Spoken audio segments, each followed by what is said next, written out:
ಬ್ರಹ್ಮ ರಾಜರ್ಷಿರಾಗಿರುವ ಹಿರಿಯರು ಈ ರಾಷ್ಟ್ರವನ್ನ ಅನೇಕ ವರ್ಷಗಳ ಕಾಲ ಗಡಿಯಲ್ಲಿ ನಿಂತು ಕಾಯ್ದಿರುವ ಆ ಸೈನಿಕರಿಗೆ ಅತ್ಯಂತ ಶ್ರದ್ಧಾಪೂರ್ವಕ ನಮನಗಳನ್ನು ಸಮರ್ಪಿಸಿ, ಮಿತ್ರ ಸುಭಾಷ್ ಸಿಂಗ್ ಜಮಾದಾರ್ ಹಾಗೂ ಕಾರ್ಯಕ್ರಮದಲ್ಲಿ ಭಾಗವಹಿಸಿರುವಂತ, ಇಷ್ಟು ದೊಡ್ಡ ಸಂಖ್ಯೆಯಲ್ಲಿ ಭಾಗವಹಿಸಿರುವಂತ ನನ್ನೆಲ್ಲ ಈ ಊರಿನ ಮೊರಬದ ಮತ್ತು ಸುತ್ತಮುತ್ತಲಿನ ಸಮಸ್ತ ದೇಶಭಕ್ತ ಬಂಧುಗಳಿಗೆ, ಮಾತಾ ಭಗಿನಿಯರಿಗೆ ಅತ್ಯಂತ ಶ್ರದ್ಧೆಯ ನಮಸ್ಕಾರಗಳನ್ನು ಸಮರ್ಪಿಸ್ತಾ ಇದ್ದೇನೆ.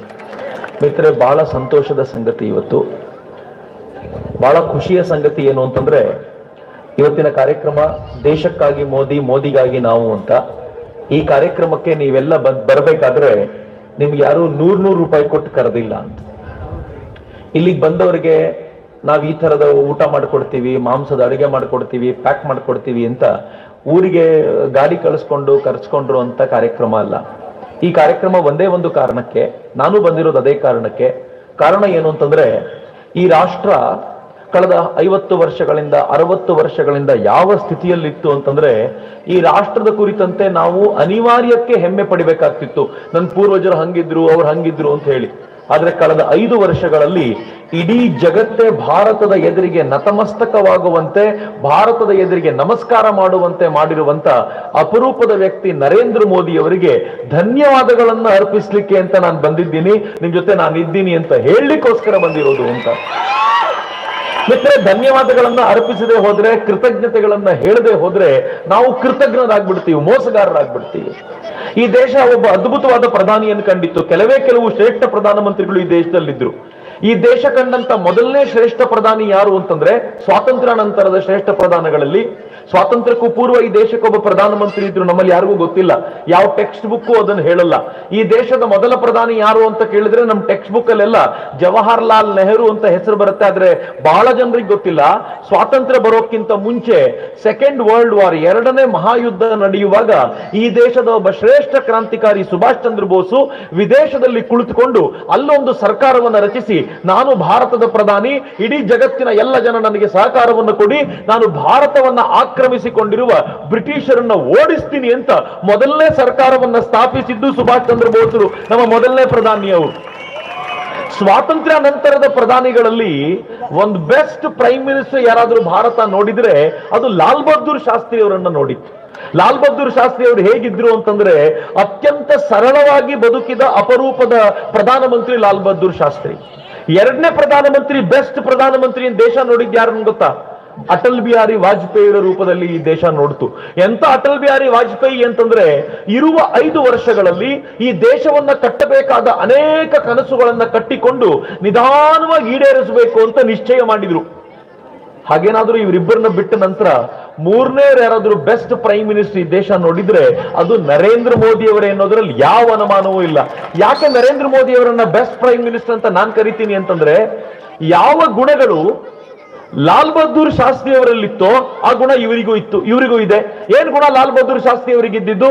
ಜಗತ್ತಿನ ಯಾವ ರಾಷ್ಟ್ರದ ಮುಂದೆಯೂ ನಾನು ತಲೆ ತಗ್ಗಿಸುವುದಿಲ್ಲ ಅಂತ ಹೇಳುವಂತ ತಾಕತ್ತು ಲಾಲ್ ಬಹದ್ದೂರ್ ಶಾಸ್ತ್ರಿ ಅವರಿಗಿತ್ತಲ್ಲ, ಅದು ನರೇಂದ್ರ ಮೋದಿ ಅವರಿಗೂ ಇದೆ. ಮಿತ್ರ, ನರೇಂದ್ರ ಮೋದಿ ಅವರು ಜಗತ್ತಿಗೆ ಹೋದಾಗ, ಜಗತ್ತಿನ ಮುಂದೆ ನಿಂತಾಗ ಹೇಗೆ ನಿಂತಿರ್ತಾರೆ ನೀವು ನೋಡಬೇಕು.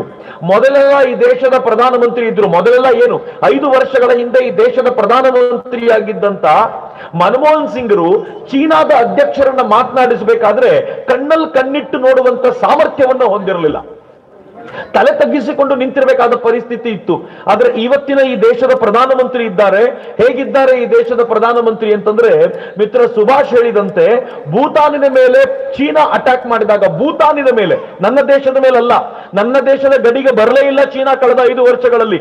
ಭೂತಾನಿನ ಗಡಿಗೆ ಬಂತು. ಭೂತಾನಿನ ಗಡಿಗೆ ಬಂದಾಗ ಭೂತಾನಿನ ಸರ್ಕಾರ ಕೇಳಿಕೊಳ್ತು, ನೀವು ನಮಗೆ ಬೆಸ್ಟ್ ಫ್ರೆಂಡು, ಚೀನಾ ನನ್ನ ಗಡಿ ಹತ್ರ ಬಂದ್ಬಿಟ್ಟಿದೆ, ನನ್ನನ್ನು ಉಳಿಸ್ತೀರಾ ಅಂತ. ಈ ದೇಶ ನನ್ನ ದೇಶದ ಸೈನಿಕರನ್ನ ಭೂತಾನಿನ ಗಡಿಯಲ್ಲಿರುವಂತ ಡೋಕ್ಲಾಮಿಗೆ ಕರ್ಕೊಂಡೋಗಿ ನಿಲ್ಲಿಸಿ ಚೀನಾ ಕೇಳ್ತು, ಭೂತಾನ್ ನನ್ನನ್ನು ಕೇಳ್ಕೊಂಡಿದೆ, ಅದಕ್ಕೋಸ್ಕರ ರಕ್ಷಣೆಗೆ ನಾನು ಬಂದಿದ್ದೀನಿ, ಭೂತಾನ್ ಮೇಲೆ ಕಣ್ತೆಗಿ, ಇಲ್ಲಿಂದ 250 ಮೀಟರ್ ಆಚೆಗೆ ಹೋಗು ಅಂತ ಹೇಳ್ತು. 15 ದಿನಗಳ ಕಾಲ ಚೀನಾ ಸೈನಿಕರು ಆಚೆಗೆ ಹೋಗ್ಲಿಲ್ಲ. ನನ್ನ ದೇಶದ ಸೈನಿಕರು ಅವರ ದೇಶದ ಸೈನಿಕರು ಕಣ್ಣಲ್ಲಿ ಕಣ್ಣಿಟ್ಟೆ ನೋಡ್ತಿದ್ರು. ಒಂದು ಗುಂಡು ಆ ಕಡೆಯಿಂದ ಈ ಕಡೆಗೆ ಹಾರಲಿಲ್ಲ. ಆದ್ರೆ ಈ ದೇಶದ ಪ್ರಧಾನಿ ಏನ್ ಬಲವಾಗಿ ನಿಂತ್ಕೊಂಡ್ರು ಅಂತಂದ್ರೆ ಚೀನಾಕ್ಕೆ ಬೇರೆ ಬೇರೆ ಕಡೆಯಿಂದ ಸ್ಟ್ರಾಂಗ್ ಆದ ಬಲವಾದ ಬೇಲಿಯನ್ನ ಹಾಕಿದ್ರು. ಪರಿಣಾಮ ಚೀನಿ ಸೈನಿಕರು ಕೇಳ್ಕೊಂಡ್ರು, 100 ಮೀಟರ್ ಹಿಂದಕ್ಕೆ ಹೋಗ್ತೀವಿ ಸಾಕ. ನನ್ನ ದೇಶದ ಸೈನಿಕರು ಹೇಳಿದ್ರು, ಅಲ್ಲಿ ಕೂತಿದ್ದಾರೆ ಇಬ್ಬರು ಸೈನಿಕರು, 250 ಮೀಟರ್ಗಿಂತ 1 ಮೀಟರ್ ಕಡಿಮೆ ಆದ್ರೂ ನಾವು ವಾಪಸ್ ಹೋಗಲ್ಲ ಅಂತ. ಚೀನಾ ಹೇಳ್ತು 150 ಮೀಟರ್, ಇಂಡಿಯಾ ಹೇಳ್ತು ಇಲ್ಲ 250 ಮೀಟರ್. ಚೀನಾ ಹೇಳ್ತು 200 ಮೀಟರ್, ಓಕೆ ನಾನು ಸ್ವಲ್ಪ ಹೋಗ್ತೀನಿ ನೀನು ಹೋಗು ಅಂತ. ಭಾರತ ಹೇಳ್ತು 250 ಮೀಟರ್ಗಿಂತ 1 ಮೀಟರ್ ಕಡಿಮೆ, 249 ಮೀಟರ್ ಹಿಂದಕ್ಕೆ ಹೋದ್ರೂ ನಾನು ವಾಪಸ್ ಹೋಗಲ್ಲ ಅಂತ. ಕೊನೆಗೆ ಚೀನಾ ಆಯ್ತಪ್ಪ 250 ಮೀಟರ್ ಹೋಗ್ತೀನಿ ಅಂತ ಬಾಯಿ ಮುಚ್ಕೊಂಡು 250 ಮೀಟರ್ ಆಚೆ ಭೂತಾನಿನ ಗಡಿ ಆಚೆ ಹೋಗಿ ನಿಂತ್ಕೊಳ್ತಲ್ಲ. ಇವತ್ತು ಭೂತಾನ್ ಹೇಳುತ್ತೆ ನನ್ನನ್ನ ಉಳಿಸಿದ ರಾಷ್ಟ್ರ ಭಾರತ ಅಂತ. ಚೀನಾದ ಎದುರಿಗೂ ಎದೆ ಎತ್ತಿ ನಿಲ್ಲಬಲ್ಲ ಸಾಮರ್ಥ್ಯವನ್ನ ಈ ದೇಶ ಪಡ್ಕೊಂಡಿದೆಯಲ್ಲ ಇವತ್ತು, ಇದು ಭಾರತದ ತಾಕತ್ತು. ಮಿತ್ರ, ಈ ದೇಶದ ಪ್ರಧಾನಮಂತ್ರಿಗಳು ಹೇಗಿದ್ರು ಗೊತ್ತೇನು? ಹೇಗಿದ್ರು ಅಂತಂದ್ರೆ ಪಾಕಿಸ್ತಾನ ತಂಟೆ ಮಾಡಿದ್ರೆ ಅಮೆರಿಕಕ್ಕೆ ಕಂಪ್ಲೇಂಟ್ ಮಾಡ್ತಿದ್ವಿ. ಪಾಕಿಸ್ತಾನ ಗಲಾಟೆ ಮಾಡಿದ್ರೆ ಅಮೆರಿಕದ ಎದುರಿಗೆ ಹೋಗಿ ನಿಂತ್ಕೊಂಡು ದಯಮಾಡಿ ಏನಾದ್ರೂ ನಮ್ಗೆ ಹೆಲ್ಪ್ ಮಾಡಿ ಅಂತ ಕೇಳ್ತಿದ್ವಿ. ಇವತ್ತಿನ ಭಾರತ ಹಂಗಿಲ್ಲ. ಇವತ್ತಿನ ಭಾರತ ಹೆಂಗಿದೆ ಗೊತ್ತಾ? ಈ ದೇಶದ ಪ್ರಧಾನಮಂತ್ರಿ ಒಂದು ಸಂದರ್ಭದಲ್ಲಿ ರಷ್ಯಾಕ್ಕೆ ಹೋಗಿದ್ರು.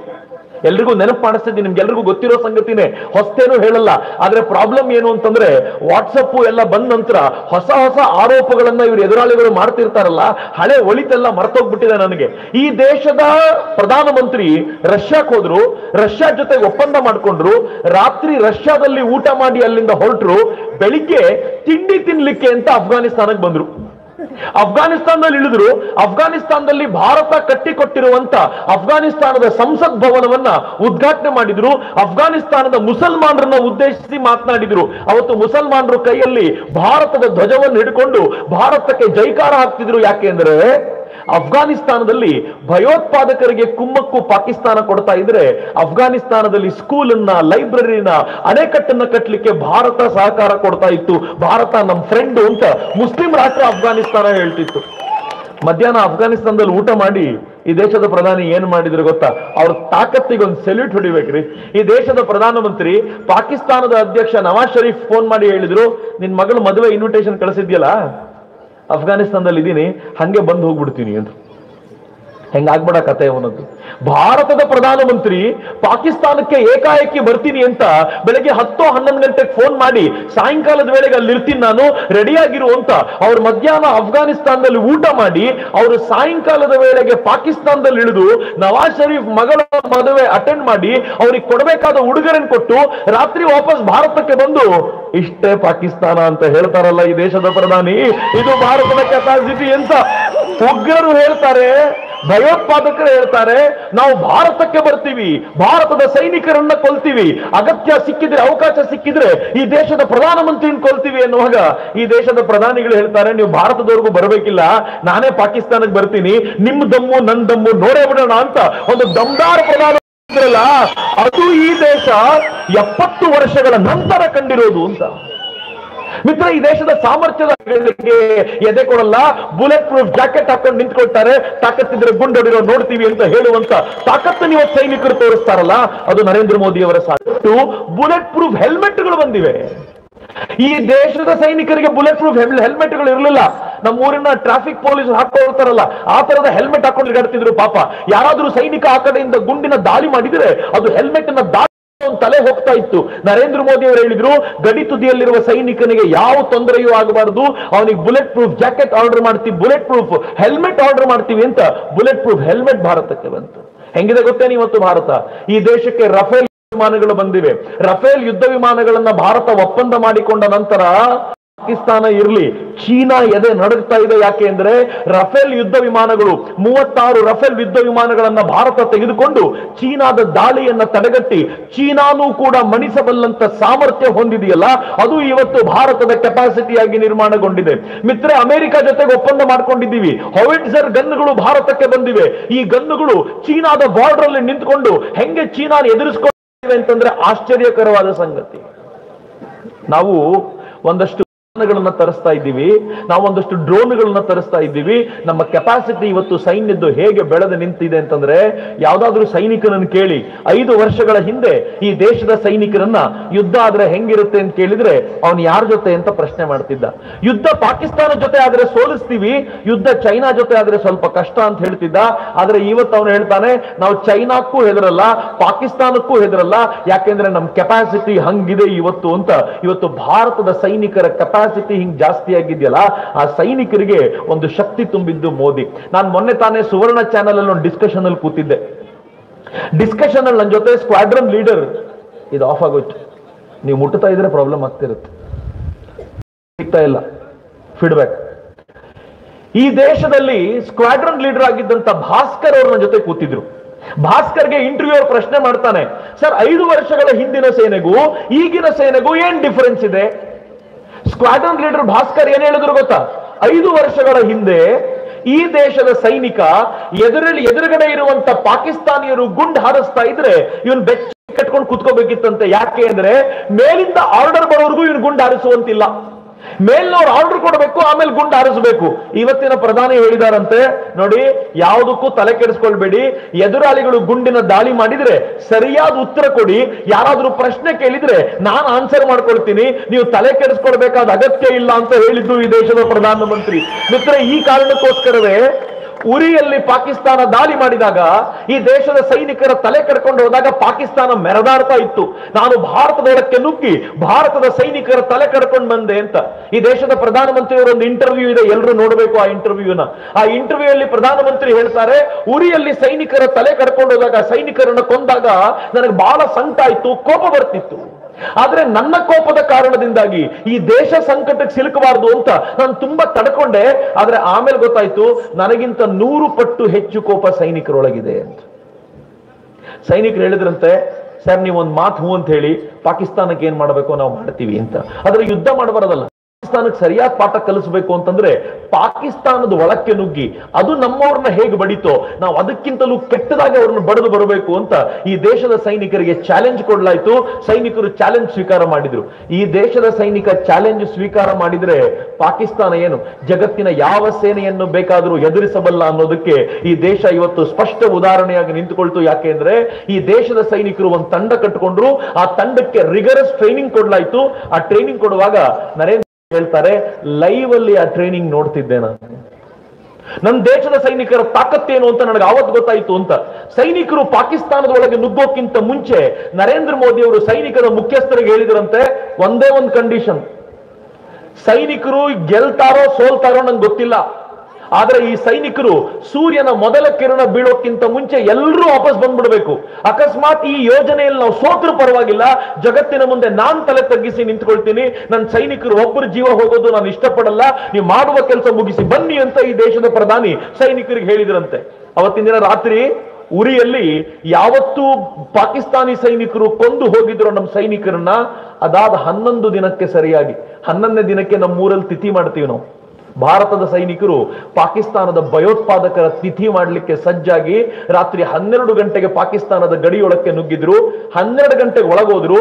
4 ಗಂಟೆ ಒಳಗೆ ಜಸ್ಟ್ 4 ಅವರ್ಸ್ ಅಲ್ಲಿ ಪಾಕಿಸ್ತಾನದ 4 ಲಾಂಚ್ ಪ್ಯಾಡ್ ಗಳನ್ನ ಧ್ವಂಸಗೊಳಿಸಿದ್ರು. 40 ಜನ ಭಯೋತ್ಪಾದಕರನ್ನ, 2 ಸೈನಿಕರನ್ನ ಉಡಾಯಿಸಿ ಅವರು ಬೆಳಗಿನ ಜಾವ ವಾಪಸ್ ಬರಬೇಕು. ಬೆಳಗಿನ ಜಾವ ಸೂರ್ಯನ ಬೆಳಕು 5-5:30 ಬಂತಲ್ಲ, ಈ ದೇಶದ ಪ್ರಧಾನಿ ರಾತ್ರಿ ಇಡೀ ನಿದ್ದೆ ಮಾಡದೆ ಕಾಯ್ಕೊಂಡು ಕೂತಿದ್ರಂತೆ, ಏನಾಗತ್ತೆ ಏನಾಗತ್ತೆ ಏನಾಗತ್ತೆ ಅಂತ. ಸೂರ್ಯನ ಬೆಳಕು ಬಂತು, ಫೋನ್ ಬರಲಿಲ್ಲ.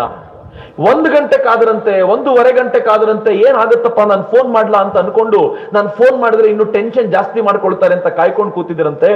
ಬೆಳಗಾಗಿ 2 ಗಂಟೆ ಆದ್ಮೇಲೆ ಸೈನಿಕ ಮುಖ್ಯಾಲಯದಿಂದ ಫೋನ್ ಬಂದು, ಸರ್ ಪಾಕಿಸ್ತಾನದ 40 ಜನರನ್ನ ಕೊಂದಿದ್ದೀವಿ, 4 ಲಾಂಚ್ ಪ್ಯಾಡ್ ಧ್ವಂಸ ಆಗಿದೆ, 2 ಪಾಕಿಸ್ತಾನಿ ಸೈನಿಕರು ಬೇರೆ ಸೇರ್ಕೊಂಡಿದ್ದಾರೆ, ಅವರೆಲ್ಲರನ್ನೂ ಕೊಂದು ನನ್ನ ದೇಶದ ಒಬ್ಬ ಸೈನಿಕನನ್ನ ಕಳ್ಕೊಳ್ಳದೆ ಅಷ್ಟು ಜನ ವಾಪಸ್ ಬಂದಿದ್ದಾರೆ. ರಾತ್ರಿ ಇಡೀ ನಿದ್ದೆ ಮಾಡದೆ ಕಾಯ್ಕೊಂಡಿದ್ದೀರಾ, ಮಲ್ಕೊಳ್ಳಿ ಸರ್ ಸ್ವಲ್ಪ ಹೊತ್ತು ಅಂತ ಈ ದೇಶದ ಸೈನಿಕ ಮುಖ್ಯಸ್ಥರು ಈ ದೇಶದ ಪ್ರಧಾನಿಗೆ ಹೇಳಿದ್ರಲ್ಲ. ಮಿತ್ರರೇ, ಪಾಕಿಸ್ತಾನ ಪದೇ ಪದೇ ಈ ದೇಶದ ಮೇಲೆ ದಾಳಿ ಮಾಡಿದ್ದು ನೀವು ಕೇಳಿದ್ದೀರಿ. ಪಾಕಿಸ್ತಾನ ಮುಂಬೈ ಮೇಲೆ ದಾಳಿ ಮಾಡ್ತು ಭಯೋತ್ಪಾದಕರ ಮೂಲಕ. ಆ ಭಯೋತ್ಪಾದಕರ ಮೂಲಕ ಅವರು ದಾಳಿ ಮಾಡುವಾಗ ಈ ದೇಶ ಈ ಅಜ್ಮಲ್ ಕಸಬ್ ಲೈವ್ ನೋಡಿದ್ದೀವಿ. ಅವರು ದಾಳಿ ಮಾಡುವಾಗ ಒಬ್ಬ ತುಕಾರಾಂ ಒಂಬಳೆ ಅಜ್ಮಲ್ ಕಸಬ್ನ ಗಟ್ಟಿಯಾಗಿ ಬಿಗಿದಪ್ಪಿ ಹಿಡಿದುಕೊಂಡಿದ್ರಿಂದ ಅಜ್ಮಲ್ ಕಸಬ್ ಸಿಕ್ಕಿದ ಇಲ್ಲದೆ ಹೋಗಿದ್ರೆ ಈ ಭಯೋತ್ಪಾದಕರ ದಾಳಿಯನ್ನ ಮಾಡಿದ್ದು ಪಾಕಿಸ್ತಾನದವರಲ್ಲ, ಹಿಂದೂ ಭಯೋತ್ಪಾದಕರು ಅಂತ ಅವತ್ತಿನ ಕಾಂಗ್ರೆಸ್ ಸರ್ಕಾರ ಹೇಳಿಬಿಡ್ತಿತ್ತು. ಅವತ್ತಿನ ಕಾಂಗ್ರೆಸ್ ಸರ್ಕಾರ ಹಿಂದೂ ಭಯೋತ್ಪಾದನೆ ಅನ್ನೋ ಹೆಸರನ್ನ ಹುಟ್ಟಾಕಿ ಸಾಧ್ವಿ ಪ್ರಜ್ಞಾ ಸಿಂಗ್ಗಳನ್ನ ಜೈಲಲ್ಲಿ ಕೂರಿಸ್ತು. ಬರೀ ಜೈಲಲ್ಲಿ ಕೂರಿಸಿದಲ್ಲ, ಎಂತ ಟಾರ್ಚರ್ ಕೊಡ್ತು ಅಂತಂದ್ರೆ, ಸಾಧ್ವಿ ಪ್ರಜ್ಞಾ ಸಿಂಗ್ ವಾಪಸ್ ಬಂದ ನಂತರ ಮಾತಾಡಿಸ್ಲಿಕ್ಕೆ ಹೋಗಿದ್ದೆ ನಾನು. ಸಾಧ್ವಿ ಪ್ರಜ್ಞಾ ಸಿಂಗ್ ಹೇಳ್ತಾರೆ, ಇಂಥ ಟಾರ್ಚರ್ ಜಗತ್ನಲ್ಲಿ ಯಾರಿಗೂ ಸಿಗಬಾರದು ಅಂತ ಪ್ರಾರ್ಥನೆ ಮಾಡ್ಕೊಳ್ತೀನಿ. ನಾನು ಹೆಣ್ಣು ಅನ್ನೋದನ್ನು ನೋಡದೆ ನನಗೆ ಅಷ್ಟು ಕೆಟ್ಟ ಟಾರ್ಚರ್ ಅನ್ನ ಕೊಟ್ಟರು ಅಂತ ಹಳೆಯ ಸರ್ಕಾರ. ಅಜ್ಮಲ್ ಕಸಬ್ ಾಗಿ ಭಯೋತ್ಪಾದಕ ಅಂತ ಗೊತ್ತಾಯ್ತು. ಅವತ್ ನಾವೇನ್ ಮಾಡಿದ್ವಿ, ನಾವೆಲ್ಲರೂ ಮನೆಯಿಂದ ಹೊರಗಡೆ ಬಂದ್ವಿ, ಪಾಕಿಸ್ತಾನದ ಫ್ಲಾಗ್ ಅನ್ನ ಸುಟ್ಟು ಹಾಕಿದ್ವಿ, ಭಾರತದ ಫ್ಲಾಗ್ ಹಿಡ್ಕೊಂಡ್ವಿ, ಪಾಕಿಸ್ತಾನದ ವಿರುದ್ಧ ಘೋಷಣೆ ಕೂಗ್ತಾ ಹೋದ್ವಿ. ಆದ್ರೆ ಕಳೆದ 5 ವರ್ಷಗಳಿಂದ ನಾವ್ಯಾರೂ ಪಾಕಿಸ್ತಾನದ ವಿರುದ್ಧ ಒಂದು ಘೋಷಣೆ ಕೂಗಲಿಲ್ಲ. ಕಳೆದ 5 ವರ್ಷಗಳಲ್ಲಿ ನಾವ್ಯಾರೂ ಪಾಕಿಸ್ತಾನದ ಫ್ಲಾಗ್ ಅನ್ನ ಸುಡ್ಲಿಲ್ಲ. ಯಾಕೆ ಗೊತ್ತೇನು? ಕಳೆದ 5 ವರ್ಷಗಳಲ್ಲಿ ಒಬ್ಬ ಭಯೋತ್ಪಾದಕ ಕಾಶ್ಮೀರದಿಂದ ಆಚೆಗೆ ಬರಲಿಕ್ಕೆ ಸಾಧ್ಯವಾಗಲಿಲ್ಲ. ಈ ದೇಶದಲ್ಲಿ ಒಂದೇ ಒಂದು ಭಯೋತ್ಪಾದಕ ಕೃತ್ಯ ನಡೀಲಿಲ್ಲ. ಇದು ಈ ದೇಶ 5 ವರ್ಷಗಳಲ್ಲಿ ತೋರಿದ ಸಾಧನೆ ಅಂತ ನಾವ್ಯಾರೂ ಅರ್ಥನೆ ಮಾಡ್ಕೊಳ್ಳಿಲ್ಲ. ಕಾಂಗ್ರೆಸ್ ಗವರ್ಮೆಂಟ್ ಇದ್ದಾಗ ಬೆಂಗಳೂರಿನಲ್ಲಿ ಬಾಂಬ್ ಬ್ಲಾಸ್ಟ್ ಆಗಿತ್ತು. ಕಾಂಗ್ರೆಸ್ ಗವರ್ಮೆಂಟ್ ಇದ್ದಾಗ ಬೆಂಗಳೂರಿನಲ್ಲಿ 7 ಕಡೆ ಬಾಂಬ್ ಬ್ಲಾಸ್ಟ್ ಆಗಿತ್ತು. ಇವತ್ತು ಬೆಂಗಳೂರಲ್ಲಿ ಬಾಂಬ್ ಬ್ಲಾಸ್ಟ್ ಇರಲಿ, ಬಾಂಬ್ ಬ್ಲಾಸ್ಟ್ ಆಗುತ್ತೆ ಅನ್ನೋ ಹೆದರಿಕೆ ಕೂಡ ಇಲ್ಲ. ನಾವು 2 ದಿನಗಳ ಹಿಂದೆ ಈ ರಿಪಬ್ಲಿಕ್ ಡೇ ಆಚರಣೆ ಮಾಡಿದ್ವಲ್ಲ, ರಿಪಬ್ಲಿಕ್ ಡೇ ಸಂದರ್ಭದಲ್ಲಿ ಪ್ರತಿ ಬಾರಿ ಹೆದರ್ಕೊಂಡು ಕೂತಿರ್ತಿದ್ದಂತ ಈ ರಾಷ್ಟ್ರ ಈ ಬಾರಿ ಹೆದರ್ಬೇಕಾದಂತ ಪರಿಸ್ಥಿತಿ ಇರಲಿಲ್ಲ. ಯಾಕೆ ಅಂದ್ರೆ ಈ ದೇಶ ಎಲ್ಲ ಭಯೋತ್ಪಾದಕರನ್ನ ಮುಂಚೆನೆ ಹಿಡಿತು. ನಿಮ್ಮಲ್ಲಿ ಎಷ್ಟು ಜನಕ್ಕೆ ಈ ಫಾಲೋ ಮಾಡಿದ್ದೀರೋ ಇಲ್ವೋ ಗೊತ್ತಿಲ್ಲ. ಕಳೆದ 15-20 ದಿನಗಳಲ್ಲಿ ಈ ದೇಶದಲ್ಲಿ ಅದು ಬೆಂಗಳೂರಿನಿಂದ ಹಿಡಿದು ಕೇರಳದಿಂದ ಹಿಡಿದು ಕಾಶ್ಮೀರದವರೆಗೆ ಅನೇಕ ಜನ ತರುಣರನ್ನ ಹಿಡಿದು ಒಳಗೆ ಹಾಕಿದ್ದಾರೆ. ಅವರನ್ನು ಇಂಟ್ರಾಗೇಟ್ ಮಾಡ್ತಿದ್ದಾರೆ. ಅವರೆಲ್ಲ ಏನ್ ಮಾಡಬೇಕು ಅಂತ ಹೊರಟಿದ್ರಂತೆ ಗೊತ್ತಾ? ಐಸಿಸ್ ನ ತಂಡವನ್ನ ಕಟ್ಟಿಕೊಂಡು ಕುಂಭಮೇಳದಲ್ಲಿ ಲಕ್ಷಾಂತರ ಜನ ಹಿಂದೂಗಳು ಸೇರಿದಾಗ ಆ ನದಿಗೆ ನೀರಿಗೆ ವಿಷ ಬೆರೆಸಿ ಅದನ್ನ ಕುಡಿದು ಸಾವಿರಾರು ಜನ ಸಾಯುವಂತೆ ಮಾಡಬೇಕು ಅಂತಿದ್ರಂತೆ. ಈ ದೇಶದ ಇಂಟೆಲಿಜೆನ್ಸ್ ಅದನ್ನ ಭೇದಿಸಿ ಒಬ್ಬೊಬ್ಬರನ್ನು ಹಿಡಿದು ಒಳಗೆ ಹಾಕಿದ್ರ ಪರಿಣಾಮವಾಗಿ ಇವತ್ತು ಈ ದೇಶದಲ್ಲಿ ಭಯೋತ್ಪಾದಕ ಕೃತ್ಯ ಇಲ್ಲಂತ ವಾತಾವರಣ ನಿರ್ಮಾಣ ಆಗಿದೆಯಲ್ಲ, ಇದು ಭಾರತದ ಕೆಪಾಸಿಟಿ ಮಿತ್ರರೇ. ಇವತ್ತು ಇಡೀ ಜಗತ್ತು ಭಾರತವನ್ನ ಹೆಂಗ್ ನೋಡ್ತಿದೆ ಗೊತ್ತಾ ಮಿತ್ರರೇ? ನಾವ್ ಇಲ್ಲಿ ನಿಂತ್ಕೊಂಡು ನಮ್ಗೆ ಅರ್ಥ ಆಗೋದು ಬಹಳ ಕಷ್ಟ. ನಾನು ಜಗತ್ತಿನ ಕೆಲವು ರಾಷ್ಟ್ರಗಳನ್ನ ತಿರುಗಾಡುವಾಗ ಆ ರಾಷ್ಟ್ರದ ಜನ ಬಂದು ನನಗೆ ಹೇಳ್ತಾರೆ, ಚಕ್ರವರ್ತಿಜಿ ನನ್ನ ದೇಶದ ಜನಕ್ಕೆ ಅರ್ಥ ಆಗಲ್ಲ, ಹೊರಗಡೆ ನಿಂತು ನಮಗ್ ಗೊತ್ತಾಗುತ್ತೆ ಅಂತ. ನಾನು ಕೇಳಿದೆ, ಏನ್ ಗೊತ್ತಾಗುತ್ತೆ ನಿಮ್ಗೆ? ಅವ್ರು ಹೇಳಿದ್ರು, ಇವತ್ತು ಜಗತ್ನಲ್ಲೆಲ್ಲ ಜೂನ್ 21ನೇ ತಾರೀಕು ಬಂದ್ರೆ ಯೋಗ ಮಾಡ್ತಾ ನಮಸ್ಕಾರ ಮಾಡ್ತಾರೆ. ಅವ್ರು ನಮಸ್ಕಾರ ಮಾಡುವಾಗ ಯಾರಾದ್ರೂ ಭಾರತೀಯರಿದ್ರೆ ಬಂದು ನಮಸ್ಕಾರ ಮಾಡಿ ಹೇಳ್ತಾರಂತೆ, ಯೋಗ ಕೊಟ್ಟ ನಾಡು ನಿಮ್ಮದು, ಅದಕ್ಕೆ ನಮಸ್ಕಾರ ಮಾಡ್ತೀನಿ ಅಂತ. ಜಗತ್ನಲ್ಲಿರುವ ಭಾರತೀಯರಿಗೆಲ್ಲ ಗೌರವ ಸಿಗುವಂತೆ ಮಾಡಿದ್ದು ನರೇಂದ್ರ ಮೋದಿ ಅವರು. ಆದ್ರೆ ನಮ್ಗೆ ಅರ್ಥ ಮಾಡ್ಕೊಳ್ಳೋದು ಬಹಳ ಕಷ್ಟ ಮಿತ್ರ. ನರೇಂದ್ರ ಮೋದಿ ಅವರು ಹೊರಗಡೆದಷ್ಟೇ ಮಾತಾಡ್ಕೊಂಡು ಉಳಿಲಿಲ್ಲ. ನರೇಂದ್ರ ಮೋದಿ ಅವರು ಈ ದೇಶಕ್ಕೆ ಬೇಕಾದ ಜನರ ಸಮಸ್ಯೆಗಳಿಗೂ ಕೂಡ ಪ್ರತಿಸ್ಪಂದಿಸಿದ್ರು. ಇದನ್ನ ನಮ್ಗೆ ಯಾರು ಹೇಳಲ್ಲ. ಯೋಚನೆ ಮಾಡಿ, ಈ ದೇಶದ ಹೆಣ್ಣು ಮಗಳು ತಾನು ಕಟ್ಟಿಗೆ ನಿಟ್ಟು ಕಟ್ಟಿಗೆ ಒಲೆಯಲ್ಲಿ ಬೆಂಕಿ ಹಚ್ಚಿಕೊಂಡು ಅದರ ಹೊಗೆಯನ್ನ ಕುಡಿದು ಶ್ವಾಸಕೋಶದ ರೋಗಗಳಿಂದ ಬಳಲ್ತಾಳೆ ಅಂತ ಗೊತ್ತಾದಾಗ ನರೇಂದ್ರ ಮೋದಿ ಒಂದ್ ಮಾತಾಡ್ತಾ ಹೇಳಿದ್ರು, ಈ ದೇಶದ ಬಡ ಹೆಣ್ಣು ಮಕ್ಕಳು ಆ ಕಟ್ಟಿಗೆ ಒಲೆ ಮುಂದೆ ಕೂತ್ಕೊಂಡು ಶ್ವಾಸಕೋಶದ ರೋಗದಿಂದ ಬಳಲ್ತಾರೆ. ಯಾರ್ಯಾರು ಸಿರಿವಂತರಿದ್ದಾರೋ ದಯಮಾಡಿ ನನಗೆ ಹೆಲ್ಪ್ ಮಾಡಿ, ಆ ಹೆಣ್ಣು ಮಗಳಿಗೆ ಸಿಲಿಂಡರ್ ಕೊಡ್ತೀನಿ ಅಂತ ನಾನು ನಿಶ್ಚಯ ಮಾಡ್ತೀನಿ ಅಂತ ಹೇಳಿದ್ರು. ಹೆಲ್ಪ್ ಹೆಂಗ್ ಮಾಡ್ಬೇಕು ಶ್ರೀಮಂತರು? ಅವ್ರು ಹೇಳಿದ್ರು, ನೀವೇನ್ ದುಡ್ಡು ಕೊಡೋದು ಬೇಡ, ಆದ್ರೆ ಸಿಲಿಂಡರ್ಗೆ ಸಬ್ಸಿಡಿ ತಗೊಳ್ತಿರಲ್ಲ, ಈ ಸಬ್ಸಿಡಿನ ಬಿಟ್ಕೊಡಿ ಅಂತ ಕೇಳಿದ್ರು. ಮಿತ್ರ, ನಮ್ಗೆ ಸಿರಿವಂತರು ಕಂಡ್ರೆ ಕೋಪ ಇದೆಯಲ್ಲ, ಆದ್ರೆ ಈ ದೇಶದ ಸಿರಿವಂತರು ಎಂತ ಹೆಲ್ಪ್ ಮಾಡಿದ್ರು ಗೊತ್ತಾ? ಅವ್ರು ಹೇಳಿದ್ರು, ನರೇಂದ್ರ ಮೋದಿಜಿ ಕೇಳ್ತಾರೆ ಅಂದ್ರೆ ಅವ್ರ ಮೇಲೆ ನಮ್ಗೆ ವಿಶ್ವಾಸ ಇದೆ, ಹೀಗಾಗಿ ನಮ್ಗೆ ಸಿಗೋ ಸಬ್ಸಿಡಿನ ಬಿಟ್ಕೊಡ್ತೀವಿ ಅಂತ. ಸಬ್ಸಿಡಿ 1 ಕೋಟಿ ಜನ, 1 ಕೋಟಿ ಪರಿವಾರಗಳು ನರೇಂದ್ರ ಮೋದಿ ಅವರ ಮಾತಿಗೆ ಮುಂದಿನ 3 ತಿಂಗಳಲ್ಲಿ ಸಬ್ಸಿಡಿನ ಬಿಟ್ಕೊಟ್ರು. ಅದರ ಪರಿಣಾಮ ಈ ದೇಶದ 6 ಕೋಟಿ ಜನರಿಗೆ ಸಿಲಿಂಡರ್ನ ಕೊಡ್ಲಿಕ್ಕೆ ಸಾಧ್ಯ ಆಯ್ತು. ಹಳ್ಳಿಯ ಮನೆಗಳಿಗೂ ಇವತ್ತೇನಾದ್ರೂ ಗ್ಯಾಸ್ ಸಿಲಿಂಡರ್ ಬಂದಿದ್ರೆ ಅದು ನರೇಂದ್ರ ಮೋದಿ ಅವರ ಸಾಧನೆಯ ಪರಿಣಾಮ ಅಂತ. ನಾವು ಮಾತಾಡ್ತೀವಲ್ಲ, ಇವತ್ತೆಲ್ಲ ಲೈಟ್ ಹಾಕೊಂಡು ಕೂತಿದ್ದೀವಿ. ಅಫ್ಕೋರ್ಸ್ ಇವತ್ತು ಲೈಟ್ ಬಂದಿದೆ ನಿಜ, ಆದ್ರೆ ಬಹಳ ಜನರಿಗೆ ಗೊತ್ತಿಲ್ಲದ ಸಂಗತಿ ಏನ್ ಗೊತ್ತೇನು? ನರೇಂದ್ರ ಮೋದಿ ದೇಶವನ್ನ ಕೈಗೆ ತೆಗೆದುಕೊಳ್ಳುವಾಗ, ಈ ದೇಶದ ಅಧಿಕಾರವನ್ನ ಸ್ವೀಕರಿಸುವಾಗ ಈ ದೇಶದ 18,000 ಹಳ್ಳಿಗಳಿಗೆ ಕರೆಂಟೇ ಇರಲಿಲ್ಲ. 18,000 ಹಳ್ಳಿಗಳು. ಈ ಹಳ್ಳಿಗಳಿಗೆ ಕರೆಂಟ್ ಇಲ್ಲದೆ ಇರೋದು ಯಾವುದೋ ಉತ್ತರ ಪ್ರದೇಶದಲ್ಲಿ, ಯಾವುದೋ ಬಿಹಾರದಲ್ಲಿ, ಯಾವುದೋ ಜಾರ್ಖಂಡದಲ್ಲಿ ಅಂತ ತಿಳ್ಕೊಳ್ಬೇಡಿ. ಕರ್ನಾಟಕದ 85 ಹಳ್ಳಿಗಳಿಗೆ ಕರೆಂಟ್ ಇರಲಿಲ್ಲ. ಕರೆಂಟ್ ಇಲ್ಲದ ಒಂದು ಹಳ್ಳಿಗೆ ನಾನು ಹೋಗಿದ್ದೆ. ಆ ಹಳ್ಳಿಗೆ ಕರೆಂಟ್ ಬಂದ ಮೇಲೆ ನರೇಂದ್ರ ಅವರು ನಿಶ್ಚಯ ಮಾಡಿದ್ರು, ಅಧಿಕಾರ ತೆಗೆದುಕೊಂಡ ಮೊದಲನೇ ದಿನ ಇದು ನರೇಂದ್ರ ಮೋದಿ ಅವರ ಕೆಪಾಸಿಟಿ, ನಮ್ಮೂರಿಗೆ ಒಂದು ರಸ್ತೆ ಮಾಡ್ತೀವಿ ಅಂತ ಹೇಳಿದ ಸರ್ಕಾರ 3 ತಿಂಗಳಲ್ಲಿ ರಸ್ತೆ ಮಾಡ್ತೀವಿ ಅಂತ ಹೇಳಿದ್ರೆ 3 ವರ್ಷಕ್ಕೂ ರಸ್ತೆ ಮುಗಿದಿರಲ್ಲ. ಆದ್ರೆ ನರೇಂದ್ರ ಮೋದಿ ಆಗಸ್ಟ್ 15ಕ್ಕೆ ಭಾಷಣ ಮಾಡ್ತಾ ಹೇಳಿದ್ರು 18,000 ಹಳ್ಳಿಗಳಿಗೆ ಕರೆಂಟ್ ಇಲ್ಲ, 1,000 ದಿನದ ಟಾರ್ಗೆಟ್ 18,000 ಹಳ್ಳಿಗಳಿಗೆ ಕರೆಂಟ್ ಕೊಡಿಸ್ತೀನಿ ಅಂತ. ಬರೀ ಟಾರ್ಗೆಟ್ ತಗೊಳ್ಳಿಲ್ಲ, 950 ದಿನಗಳ ಒಳಗೆ 18,000 ಹಳ್ಳಿಗಳಿಗೂ ಕರೆಂಟ್ ಕೊಟ್ಟು ಈ ದೇಶದಲ್ಲಿ ಕರೆಂಟ್ ಇಲ್ಲದ ಹಳ್ಳಿಗಳು ಎಷ್ಟು ಅಂದ್ರೆ 0 ಅಂತ ಹೇಳುವ ಮಟ್ಟಿಗೆ ಭಾರತ ಬೆಳೆದು ನಿಲ್ತಲ್ಲ, ಇದು ನರೇಂದ್ರ ಮೋದಿ ಅವರು ಮಾಡಿದ ಕೆಲಸ. ನಾನು ಕುಂದಾಪುರಕ್ಕೆ ಹೋಗಿದ್ದೆ. ಕುಂದಾಪುರದ ಹತ್ರ ಒಂದು ಹಳ್ಳಿ, ಕರೆಂಟ್ ಇಲ್ಲ, ಅಲ್ಲಿ ತುಂಬಾ ರಿಮೋಟ್ ಹಳ್ಳಿ. ಆ ಹಳ್ಳಿಗೆ ಗಾಡಿ ತಗೊಂಡು ಹೋಗಿ ಆ ಹಳ್ಳಿಯ ಜನರನ್ನ ಮಾತನಾಡ್ಸೋಣ ಅಂತ ಹೋದ್ರೆ ಒಂದು ಅಜ್ಜಿ ಬಂದು ನಿಂತ್ಕೊಂಡ್ರು ನನ್ನ ಹತ್ರ. ಆ ಅಜ್ಜಿ ಮಾತಾಡ್ತಾ ಹೇಳಿದ್ರು, ನಾವು ನರೇಂದ್ರ ಮೋದಿ ಅವರು ಹೆಂಗೆ, ನಿಮ್ಗೆ ಏನ್ ಅನ್ಸುತ್ತೆ ಅಂತ ಕೇಳಿದ್ರೆ, ವಯಸ್ಸಾಗಿರೋ ಅಜ್ಜಿ, ಅವ್ರ ದೇವರಪ್ಪ, ಅವ್ರ ಬಗ್ಗೆ ನಾನೇನ್ ಮಾತಾಡ್ಲಿ. ನಾನಂದ್ರೆ ಸ್ವಲ್ಪ ನರೇಂದ್ರ ಮೋದಿ ದೇವರು ಅಂದ್ರೆ ಹೆಂಗ್ ಒಪ್ಕೊಳ್ಳೋದು, ನಾನಂದ್ರೆ ಬೆಂಗಮ್ಮ ದೇವರು, ಅವ್ರ ಹೆಂಗ್ ದೇವರಾಗ್ತಾರೆ ಹೇಳ್ತು ಗೊತ್ತಾ ಅಜ್ಜಿ.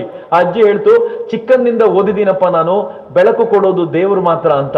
ನರೇಂದ್ರ ಮೋದಿ ನಮ್ಮ ಹಳ್ಳಿಗೆ ಬೆಳಕು ಕೊಟ್ಬಿಟ್ಟಪ್ಪ, ದೇವರಲ್ಲ ಅಂತ ಹೆಂಗ್ ಹೇಳಿ ನಾನು ಅಂತ. ಎಂತ ಮಾತ್ರಿ. ಆ ಅಜ್ಜಿದು ವಿಡಿಯೋ ರೆಕಾರ್ಡ್ ಮಾಡ್ಕೊಂಡ್ ಬಂದೆ.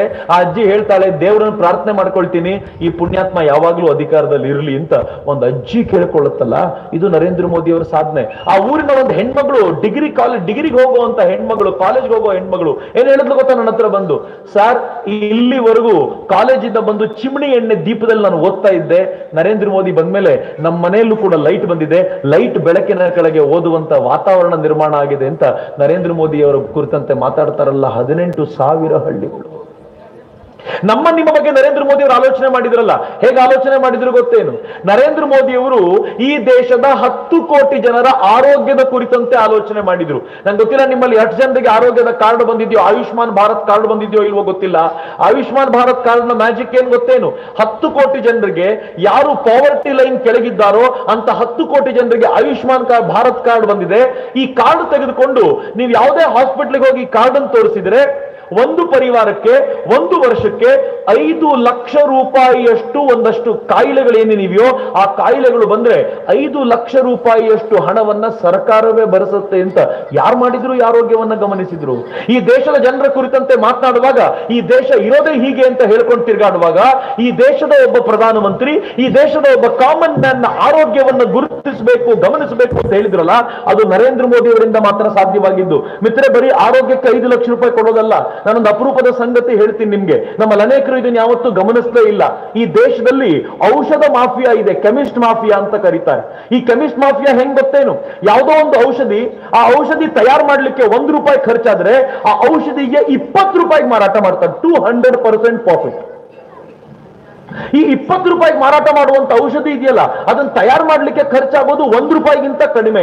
ನರೇಂದ್ರ ಮೋದಿ ಅವರು ಹೇಳಿದ್ರು, ನನ್ನ ದೇಶದ ಬಡವರಿಗೆ ಅತ್ಯಂತ ಕಡಿಮೆ ಬೆಲೆಯಲ್ಲಿ ಸಿಗುವಂತೆ ಮಾಡಬೇಕು ಅಂತ ಅದೇ ಔಷಧಿಯನ್ನ ಜನರಿಕ್ ಆಗಿ ಮಾರ್ಕೆಟ್ ಅಲ್ಲಿ ಪ್ರೊಡ್ಯೂಸ್ ಮಾಡಿ ಅದನ್ನ ಮಾರ್ಕೆಟಿಗೆ ಕೊಡುವಂತ ಪ್ರಯತ್ನ ಮಾಡಿದ್ರು. ಇದನ್ನು ಕಾಂಗ್ರೆಸ್ ಮಾಡಿತ್ತು.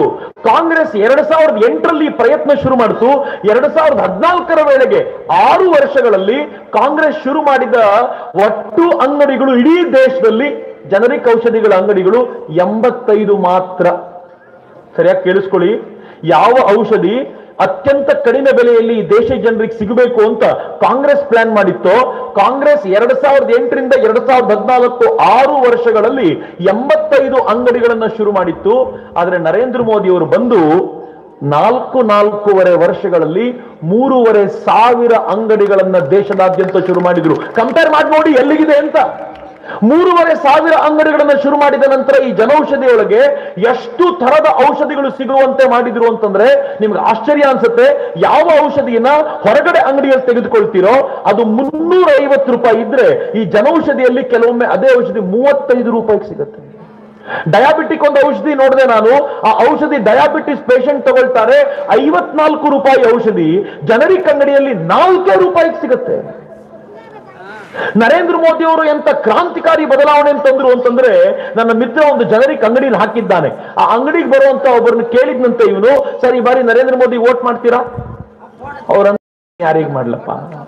ಇವನು ಕೇಳಿದ, ಯಾಕೆ ನರೇಂದ್ರ ಮೋದಿ ವೋಟ್ ಮಾಡ್ತೀರಾ ಅಂತಂದ್ರೆ ರಂತೆ ಪ್ರತಿ ತಿಂಗಳು ನನಗೆ ಔಷಧಿಗೆ ಅಂತ 3,500 ರೂಪಾಯಿ ಖರ್ಚಾಗ್ತಿತ್ತು.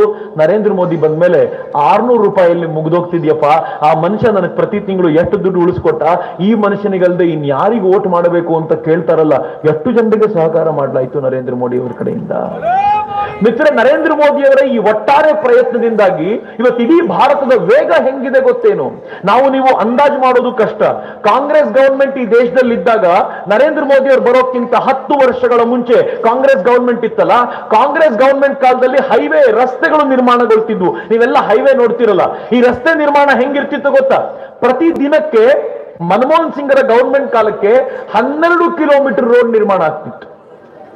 ನರೇಂದ್ರ ಮೋದಿ ಬಂದ್ರು, ಕಳೆದ 5 ವರ್ಷಗಳಲ್ಲಿ ಪ್ರತಿ ದಿನಕ್ಕೆ 24 ಕಿಲೋಮೀಟರ್ಗಿಂತಲೂ ಹೆಚ್ಚು ರಸ್ತೆ ನಿರ್ಮಾಣ ಆಗ್ತಿದೆ. Highway 24 kilometre per day. ರಸ್ತೆ ನಿರ್ಮಾಣದ ಮಿನಿಸ್ಟರ್ ಆಗಿರುವಂತ ನಿತಿನ್ ಗಡ್ಕರಿನ ಯಾರೋ ಕೇಳಿದ್ರು, ಏನ್ ಸಾರ್ ಇಷ್ಟು ಸ್ಪೀಡ್ ಆಗಿ ಓಡ್ತಿದೆ ಅಂತಂದ್ರೆ, ನಿತಿನ್ ಗಡ್ಕರಿ ಬೇಜಾರಿಂದ ಹೇಳಿದ್ರಂತೆ, ಇನ್ನೂ ನನಗೆ ನೆಮ್ಮದಿ ಇಲ್ಲ, ಸಮಾಧಾನ ಇಲ್ಲ. ಯಾಕೆ ಅಂತ ಕೇಳಿದ್ರೆ, ನಿತಿನ್ ಗಡ್ಕರಿ ಹೇಳಿದ್ರಂತೆ, ನನಗೆ ಕೊಟ್ಟಿರೋ ಟಾರ್ಗೆಟ್ ದಿನಕ್ಕೆ 45 ಕಿಲೋಮೀಟರ್ ಹೋಗಬೇಕು ಅಂತ, ಮೆಟೀರಿಯಲ್ ಸಿಗ್ತಾ ಇಲ್ಲ, ಅದಕ್ಕೆ ಒದ್ದಾಡ್ತಿದ್ದೀನಿ. ನೆಕ್ಸ್ಟ್ ಟರ್ಮ್ ಅಲ್ಲಿ 100% 45 ಕಿಲೋಮೀಟರ್ ಮುಟ್ಟಿಸ್ತೀನಿ. ಈ ದೇಶದ ಎಲ್ಲೂ ರಸ್ತೆ ಇಲ್ಲ ಅನ್ನೋ ತರ ನಾನು ಮಾಡ್ತೀನಿ ಅಂತ ನಿತಿನ್ ಗಡ್ಕರಿ ಚಾಲೆಂಜ್ ತಗೊಳ್ತಾರಲ್ಲ. 12 ಕಿಲೋಮೀಟರ್ ಇದ್ದು ಡಬಲ್ ಆಯ್ತು 5 ವರ್ಷಗಳಲ್ಲಿ. ಮಿತ್ರರೇ, ಇದೇ ಗವರ್ಮೆಂಟ್, ಈ ಹಿಂದಿನ ಗವರ್ಮೆಂಟ್ ರಸ್ತೆ, ರೂರಲ್ ರೋಡ್ಗಳನ್ನ, ಹಳ್ಳಿ ರಸ್ತೆಗಳನ್ನ ಮಾಡುವಾಗ ಒಂದು ದಿನಕ್ಕೆ 61 ಕಿಲೋಮೀಟರ್ ರಸ್ತೆ ಮಾಡ್ತಿತ್ತು. ಆದ್ರೆ ಈ ಗವರ್ಮೆಂಟ್ ನರೇಂದ್ರ ಮೋದಿ ಬಂದ ಮೇಲೆ 123ರಿಂದ 125 ಕಿಲೋಮೀಟರ್ ಪರ್ ಡೇ ಡಬಲ್ ಆಯ್ತು. ನಾನು ನಿಮ್ಗೆ ಹೇಳಬೇಕಾದ್ರೆ ಆಶ್ಚರ್ಯ ಆಗುತ್ತೆ. ಬೋಗಿಬೀಲ್ ಅಂತ ಒಂದು ಬ್ರಿಡ್ಜ್ ಇತ್ತು. ಆ ಬ್ರಿಡ್ಜ್ ನ ಇಲ್ಲಿ ಕಟ್ಟಬೇಕು ಅಂತ ನಿಶ್ಚಯ ಮಾಡಿದ್ದು ಅಟಲ್ಜಿ. 5 kilometre bridge. ಈ ಬ್ರಿಡ್ಜಿನ ವಿಶೇಷ ಏನು ಅಂತಂದ್ರೆ, ಕೆಳಗಡೆ ಟ್ರೈನ್ ಹೋಗುತ್ತೆ, ಅದರ ಮೇಲೆ ಗಾಡಿಗಳು ಹೋಗ್ಲಿಕ್ಕೆ ರಸ್ತೆ, ಆ ತರದ ವ್ಯವಸ್ಥೆಯ ಬ್ರಿಡ್ಜ್. ಅಟಲ್ಜಿ ಅದನ್ನು ಶುರು ಮಾಡಿದ್ರು. 1/4 ಕಿಲೋಮೀಟರ್ ಅಟಲ್ಜಿ ಕೆಲಸ ಮಾಡಿದ್ರು. ನಾವು ಮೋಸ ಮಾಡಿದ್ವಲ್ಲ ಗವರ್ಮೆಂಟ್. ಆಮೇಲೆ ಬಂತಲ್ಲ ಈ ಪುಣ್ಯಾತ್ಮರ ಸರ್ಕಾರ. 10 ವರ್ಷ ಅಲ್ಲಿಂದ ಆಚೆಗೆ 1 ಕಿಲೋಮೀಟರ್ ಮಾಡ್ಲಿಕ್ಕೆ ಆಗ್ಲಿಲ್ಲ ಇವರ ಹತ್ರ. ನರೇಂದ್ರ ಮೋದಿ ಬಂದ್ರು, ಅಟಲ್ಜಿ ಕಟ್ಟಿದ ಕನಸು, ಈ ಬ್ರಿಡ್ಜ್ ಕಂಪ್ಲೀಟ್ ಆದ್ರೆ ಈ ಭಾಗದ ಜನರಿಗೆ ತುಂಬಾ ಅನುಕೂಲ ಆಗುತ್ತೆ, ಈ ಬ್ರಿಡ್ಜ್ ಕಟ್ಟಬೇಕು. ಎಷ್ಟು ಟೈಮು? 10 ವರ್ಷಗಳಲ್ಲಿ 1 ಕಿಲೋಮೀಟರ್ ಮಾಡ್ಲಿಕ್ಕೆ ಆಗಿರ್ಲಿಲ್ಲ ಅವರಿಗೆ. ನರೇಂದ್ರ ಮೋದಿ ಬಂದು ಹೇಳಿದ್ರು, 4 ವರ್ಷ ಟೈಮ್ ಕೊಡ್ತೀನಿ, ಈ ಬ್ರಿಡ್ಜ್ ಕಂಪ್ಲೀಟ್ ಮಾಡಬೇಕು ಅಂತ. 4 ವರ್ಷದಲ್ಲಿ ಬೋಗಿಬೀಲ್ ಬ್ರಿಡ್ಜ್ ಕಂಪ್ಲೀಟ್ ಮಾಡಿ ದೇಶಕ್ಕೆ ಸಮರ್ಪಣೆ ಮಾಡಿದ್ರಲ್ಲ, ಇದು ನರೇಂದ್ರ ಮೋದಿ ಅವರ ಕೆಪಾಸಿಟಿ ಅಂತ. ನರೇಂದ್ರ ಮೋದಿ ಅವರು ಎಕ್ಸ್ಪ್ರೆಸ್ ವೇ ನಿರ್ಮಾಣ ಮಾಡಿದ್ರು, 1,000 ದಿನಗಳಲ್ಲಿ ಕಂಪ್ಲೀಟ್ ಆಯ್ತು. ಯಾವುದಕ್ಕೂ ಕೂಡ ಟೈಮ್ ಫ್ರೇಮ್ ಹಾಕೊಂಡು ಕೆಲಸ ಮಾಡುವಂತ ಒಂದು ಅದ್ಭುತವಾದ ನಿಯಮಾವಳಿಗಳನ್ನ ನರೇಂದ್ರ ಮೋದಿ ಅವರು ತಂದ್ಕೊಟ್ಟ ನಂತರ ಈ ದೇಶ ಸ್ಪೀಡ್ ಅಪ್ ಆಗ್ಬಿಟ್ಟಿದೆ. ಮಿತ್ರರೇ, ಈ ದೇಶ ಎಷ್ಟು ಸ್ಪೀಡ್ ಅಪ್ ಆಗ್ಬಿಟ್ಟಿದೆ ಇವತ್ತು ಅಂತಂದ್ರೆ, ಸ್ಲೋ ಆಗಿ ಹೋಗೋದು ನಮ್ಗೆ ಯಾರಿಗೂ ಗೊತ್ತೇ ಇಲ್ಲ ಅನ್ನುವಷ್ಟರ ಮಟ್ಟಿಗೆ ದೇಶ ವೇಗವಾಗಿ ಹೋಗಿದೆ. ನಾನೊಂದು ಅಪರೂಪದ ಸಂಗತಿ ನಿಮ್ ಜೊತೆ ಹಂಚಿಕೊಳ್ಬೇಕು. ಯಾವತ್ತಾದ್ರೂ ಮನೆಗೆ ಹೋದ್ಮೇಲೆ ಭಾರತ ಹೆಂಗಿದೆ ಅಂತ ಒಂದ್ಸಲ ಕಲ್ಪಿಸಿಕೊಂಡು ನೋಡಿ. ಜಗತ್ನಲ್ಲಿ ಯಾವುದೇ ರಾಷ್ಟ್ರಕ್ಕೆ ಅಥವಾ ಅನೇಕ ರಾಷ್ಟ್ರಗಳಿಗೆ ಇಲ್ಲದ ಭಾಗ್ಯ ನಮ್ಗಿದೆ. ಏನ್ ಭಾಗ್ಯ ಗೊತ್ತಾ? ಭಾರತದ 3 ದಿಕ್ಕುಗಳಲ್ಲಿ ಸಮುದ್ರ ಇದೆ. ಆದರೆ ಈ ಸಮುದ್ರ ಮಾರ್ಗವನ್ನ ಬಳಸಿಕೊಳ್ಳಬೇಕು ಅಂತ ಈ ದೇಶದ ಯಾವನೂ ಯಾವತ್ತೂ ಆಲೋಚನೆ ಮಾಡಿರಲಿಲ್ಲ. ಸಮುದ್ರದ ಮೂಲಕ ಹೋಗೋದ ಲಾಭ ಏನು ಗೊತ್ತೇನು? ರೈತರು ಬಹಳ ಜನ ಇದ್ದೀರಿ, ನೀವು ರೈತರು ಸ್ವಲ್ಪ ಆಲೋಚನೆ ಮಾಡಿದ್ರೆ ಗೊತ್ತಾಗುತ್ತೆ. ನಿಮ್ಮ ಹಳ್ಳಿಯಲ್ಲಿ ಮೊರಬದಲ್ಲಿ ಯಾವ್ದಾದ್ರು ಒಂದು ವಸ್ತು ಪ್ರೊಡ್ಯೂಸ್ ಮಾಡ್ತೀವಿ ಅಂತ ಇಟ್ಕೊಳ್ಳಿ. ಫಾರ್ ಎಕ್ಸಾಂಪಲ್, ಈ ಮೊಬೈಲ್ ನ ನಾವು ಮೊರಬದಲ್ಲಿ ಪ್ರೊಡ್ಯೂಸ್ ಮಾಡ್ತೀವಿ ಅಂತ ಇಟ್ಕೊಳ್ಳಿ. ಮೊಬೈಲ್ ನ ಮೊರಬದಲ್ಲಿ ಪ್ರೊಡ್ಯೂಸ್ ಮಾಡಿದ ನಂತರ ಈ ಮೊಬೈಲ್ ನ ನಾವು ಜಗತ್ತಿನ ಮಾರ್ಕೆಟಿಗೆ ತಗೊಂಡು ಹೋಗಬೇಕು ಅಂದ್ರೆ ರಸ್ತೆಯಲ್ಲಿ ಟ್ರಾವೆಲ್ ಮಾಡಬೇಕು. ರಸ್ತೆಯಲ್ಲಿ ಟ್ರಾವೆಲ್ ಮಾಡಿದ್ರೆ 1 ಟನ್ ಸರಕನ್ನ ತೆಗೆದುಕೊಂಡು ಹೋಗ್ಲಿಕ್ಕೆ 1.5 ರೂಪಾಯಿ ಖರ್ಚಾಗುತ್ತೆ. ಟ್ರೈನ್ ಅಲ್ಲಿ ಅದೇ 1 ಟನ್ ತೆಗೆದುಕೊಂಡು ಹೋದ್ರೆ 1 ರೂಪಾಯಿ ಖರ್ಚಾಗತ್ತೆ. ನೀವು ಸಮುದ್ರ ಮಾರ್ಗದಲ್ಲಿ ತೆಗೆದುಕೊಂಡು ಹೋದ್ರೆ 50 ಪೈಸೆಯಲ್ಲಿ ಸರಕನ್ನ ಕಳಿಸಬಹುದು. ಆದ್ರೆ ಆಶ್ಚರ್ಯದ ಸಂಗತಿ ಏನ್ ಗೊತ್ತೇನು? ಇಷ್ಟು ಡ್ರಾಸ್ಟಿಕಲಿ ಕಡಿಮೆ ಮಾಡುವಂತ ಖರ್ಚಿನ ವೆಚ್ಚವನ್ನ ಕಡಿಮೆ ಮಾಡುವಂತ ಸಮುದ್ರ ಮಾರ್ಗದ ಬಗ್ಗೆ ಯೋಚನೆ ಯಾರು ಮಾಡಲಿಲ್ಲ. ಮೊದಲನೇ ಬಾರಿಗೆ ಇದನ್ನು ಯೋಚನೆ ಮಾಡಿದ್ದು ಅಟಲ್ ಬಿಹಾರಿ ವಾಜಪೇಯಿ. ಅಟಲ್ ಬಿಹಾರಿ ವಾಜಪೇಯಿ ಈ ದೇಶದಲ್ಲಿ ವಾಟರ್ ವೇಸ್ ನಿರ್ಮಾಣ ಮಾಡಬೇಕು ಅಂತ ನಿಶ್ಚಯ ಮಾಡಿದ್ರು. ಆದ್ರೆ ಅವರು ಶುರು ಮಾಡೋಕ್ಕಿಂತ ಮುಂಚೆ ಸರ್ಕಾರ ಬಿದ್ದೋಯ್ತು. ಮುಂದಿನ 10 ವರ್ಷಗಳ ಕಾಲ ಕಾಂಗ್ರೆಸ್ ಇದ್ರ ಬಗ್ಗೆ ತಲೆ ಕೆಡಿಸ್ಕೊಳ್ಳಿಲ್ಲ.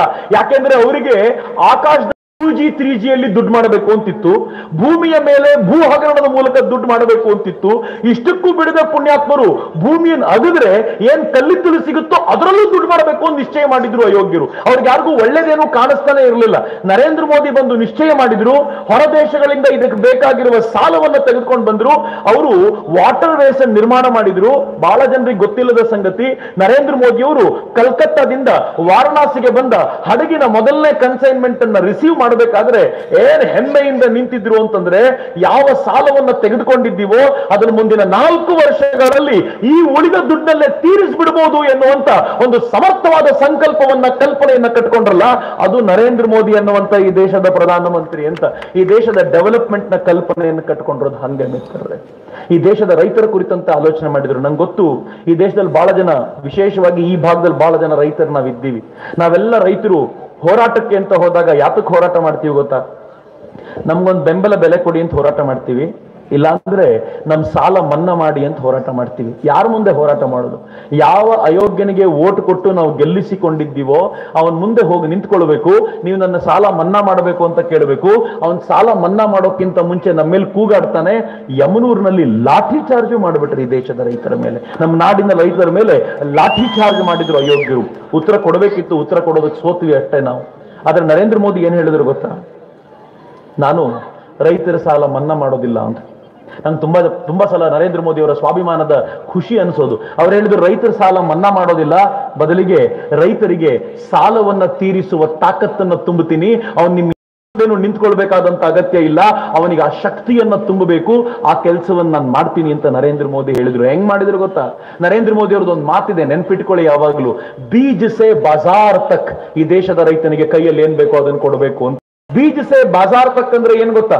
ಬೀಜದಿಂದ ಶುರು ಮಾಡಿ ಬಜಾರಿನವರೆಗೆ ಈ ದೇಶದ ರೈತನಿಗೆ ಶಕ್ತಿ ತುಂಬಬೇಕು ಅಂತ ಸಂಕಲ್ಪ ಮಾಡಿದ್ದು ನರೇಂದ್ರ ಮೋದಿ ಅವರು. ಅವ್ರು ಮಾಡಿದ ಮೊದಲನೇ ಕೆಲಸ ಏನ್ ಗೊತ್ತಾ? ಅಧಿಕಾರಕ್ಕೆ ಬಂದ ಮೊದಲನೇ ಬಾರಿ ಹೇಳಿದ್ರು, ನನ್ನ ದೇಶದ ರೈತ ತನ್ನ ಭೂಮಿಗೆ ಜಾಸ್ತಿ ಖರ್ಚು ಮಾಡ್ತಾನೆ, ಈ ಖರ್ಚನ್ನ ಕಡಿಮೆ ಮಾಡಬೇಕು. ಖರ್ಚನ್ನ ಹೆಂಗ್ ಕಡಿಮೆ ಮಾಡಬೇಕು?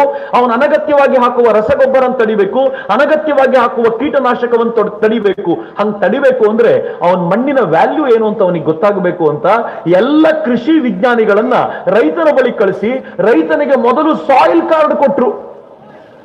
ಕರ್ನಾಟಕ ಒಂದರಲ್ಲೇ 80 ಲಕ್ಷ ರೈತರಿಗೆ ಸಾಯಿಲ್ ಕಾರ್ಡ್ ಕೊಡಲಾಗಿದೆ. ಆ ಸಾಯಿಲ್ ಕಾರ್ಡ್ ನಲ್ಲಿ ನಿಮ್ಮ ಮಣ್ಣಿನಲ್ಲಿ ಯಾವ್ದಾವ್ದರ ಅಂಶ ಎಷ್ಟೆಷ್ಟಿದೆ ಅಂತ ಹೇಳಿ, ಯಾವ ಅಂಶ ಕಡಿಮೆ ಇದೆಯೋ ಅದನ್ನು ಹಾಕಿದ್ರೆ ಸಾಕು, ಉಳಿದಿದ್ದೆಲ್ಲವನ್ನು ಹಾಕಿ ದುಡ್ಡನ್ನು ವೆಚ್ಚ ಮಾಡಬೇಡಿ ಅಂತ ನರೇಂದ್ರ ಮೋದಿ ಅವರು ಈ ಕಾರಣಕ್ಕೋಸ್ಕರ ಕೈಗೆ ಸಾಯಿಲ್ ಕಾರ್ಡ್ ಕೊಟ್ಟರು. ಮಿತ್ರರೇ, ಗೊತ್ತಿರಲಿ, ಇಡೀ ದೇಶದಲ್ಲಿ ಹೆಚ್ಚು ಕಡಿಮೆ 16 ಕೋಟಿ ರೈತರಿಗೆ ಸಾಯಿಲ್ ಕಾರ್ಡ್ ಕೊಡಲಾಗಿದೆ. ಕರ್ನಾಟಕದಲ್ಲಿ 3/4 ಕೋಟಿ ರೈತರಿಗೆ ಸಾಯಿಲ್ ಕಾರ್ಡ್ ತಲುಪಿಸಲಾಗಿದೆ.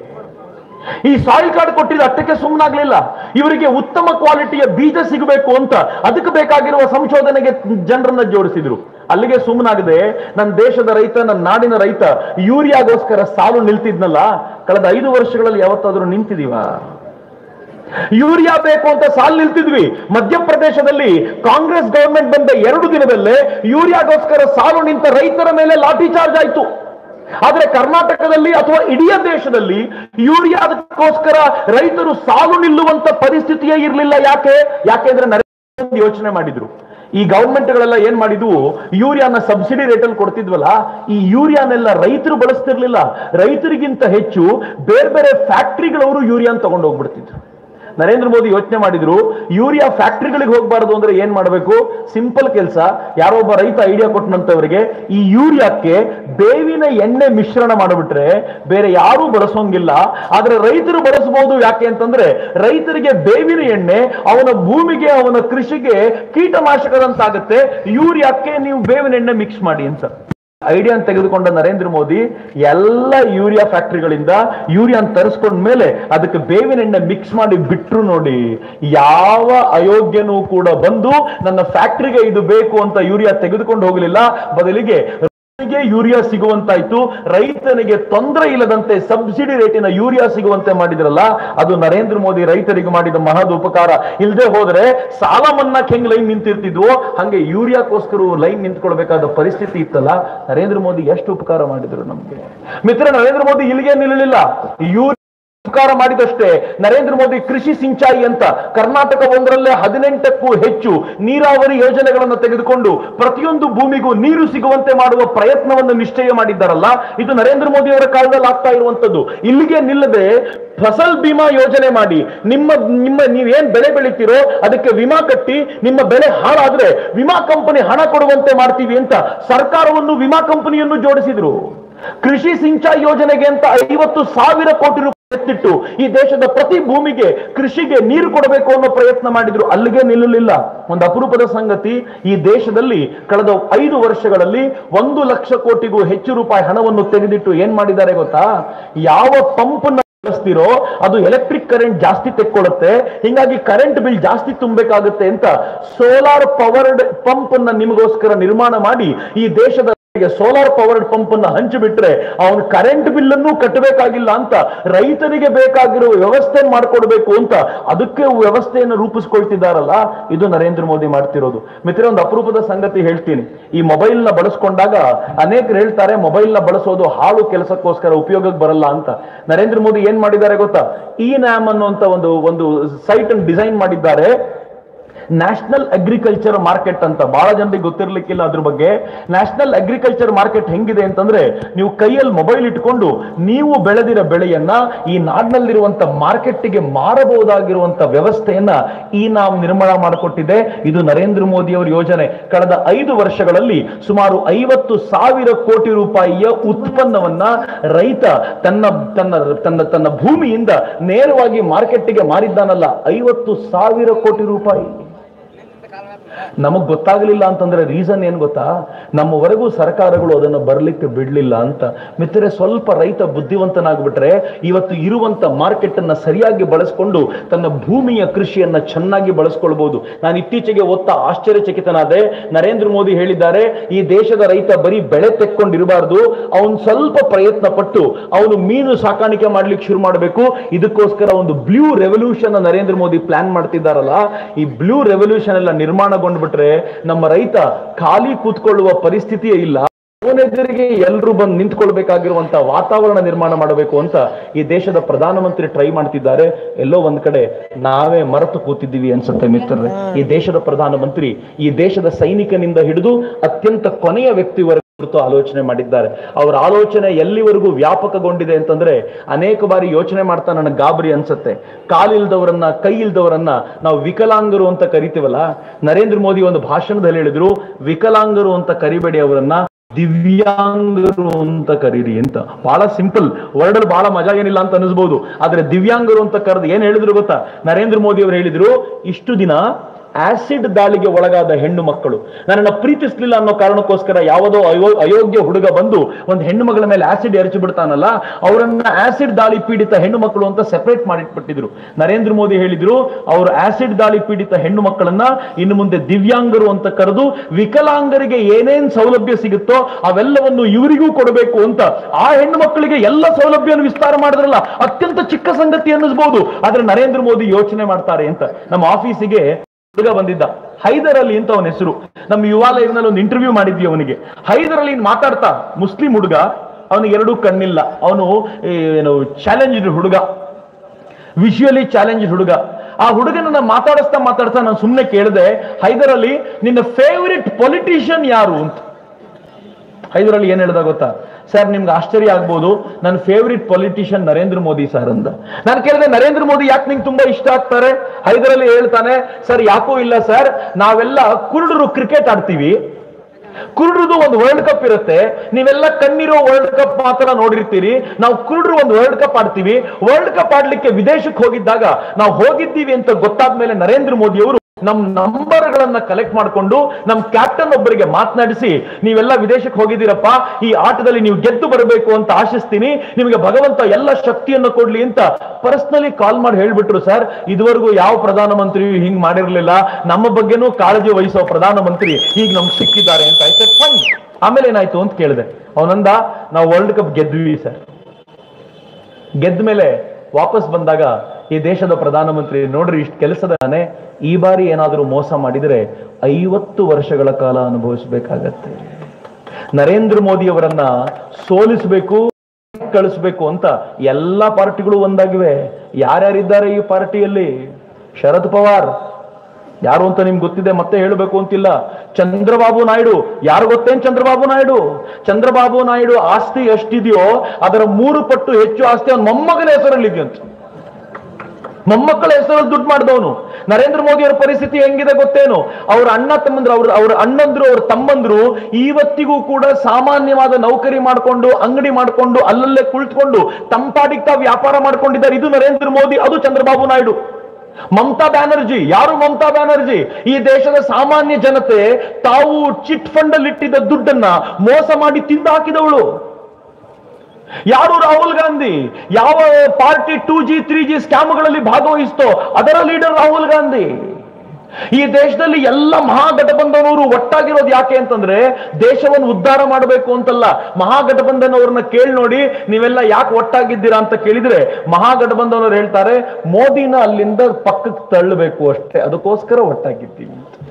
ಮಹಾಗಠಬಂಧನವರು ಯಾರಾದ್ರೂ ನಿಮ್ಮ ಹತ್ರ ಬಂದ್ರೆ, ಅದು ದಳ ಇರಬಹುದು, ಕಾಂಗ್ರೆಸ್ ಇರಬಹುದು, ಅವ್ರಿಗೆ ಕೇಳಿ, ನೀವೆಲ್ಲರೂ ಒಟ್ಟಾಗಿದ್ದೀರಲ್ಲ, ನಿಮ್ಮ ಪರವಾಗಿ ನೀವು ಗೆದ್ರೆ ಪ್ರಧಾನಮಂತ್ರಿ ಕ್ಯಾಂಡಿಡೇಟ್ ಯಾರು ಅಂತ. ಅವ್ರು ಹೇಳ್ತಾರೆ ಗೆದ್ಮೇಲೆ ನೋಡೋಣ ಅಂತ. ಯಾಕೆ ಗೆದ್ಮೇಲೆ ನೋಡೋಣ ಗೊತ್ತಾ? ಯಾಕೆ ಗೆದ್ಮೇಲೆ ನೋಡೋಣ ಅಂತಂದ್ರೆ ಈಗ ಅವ್ರಿಗೆ ಗ್ಯಾರಂಟಿ ಇಲ್ಲ ಯಾರಾಗಬಹುದು ಅಂತ. ದೇವೇಗೌಡರಿಗೂ ಒಂದು ಡೌಟ್ ಇದೆ, ನಾನು ಆಗ್ಬಿಟ್ರೆ ಆಗ್ಬಿಡ್ಬೋದು ಅಂತ. 2 ಸೀಟ್ ತಗೊಂಡು 4 ಸೀಟ್ ತಗೊಂಡು ಪ್ರಧಾನಿ ಆಗ್ಬಿಡ್ಬೋದು ಅಂತ ದೇವೇಗೌಡರು ಕನಸು ಕಂಡ್ಕೊಂಡು ಕೂತ್ಕೊಂಡಿದ್ದಾರೆ. ವಿಚಿತ್ರ ಅನ್ಸುತ್ತೆ ನನಗೆ. ಆದ್ರೆ ಉದ್ದೇಶ ಇರೋದು ದೇಶದ ಉದ್ಧಾರ ಅಲ್ಲ, ನರೇಂದ್ರ ಮೋದಿ ಅವರನ್ನ ಪಕ್ಕಕ್ಕೆ ಸರಿಸಬೇಕು ಅಂತ. ಯಾವ ಪರಿಯ ದೌರ್ಭಾಗ್ಯದ ಸಂಗತಿ.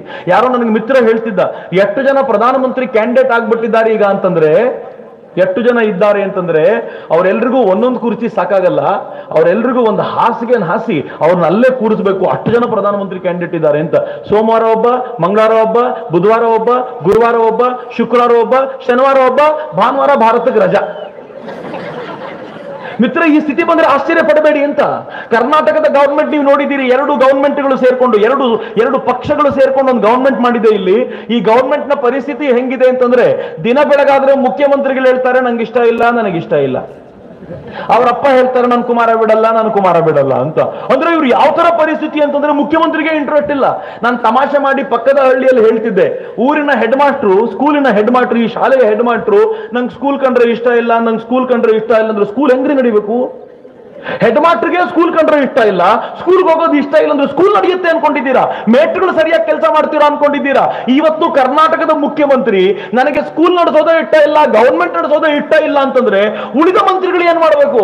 ಕರ್ನಾಟಕದ ಜನತೆಯ ಪಾಲೇನು? ನೀವು ಒಂದು ಸಲ ಆಲೋಚನೆ ಮಾಡಿದ್ರೆ ಪಕ್ಕ ಅರ್ಥ ಆಗುತ್ತೆ. ಆ ತರದ ವಿಕಟ ಪರಿಸ್ಥಿತಿಯಲ್ಲಿ ನಾವು ಸಿಕ್ಕಾಕೊಂಡಿದ್ದೀವಿ.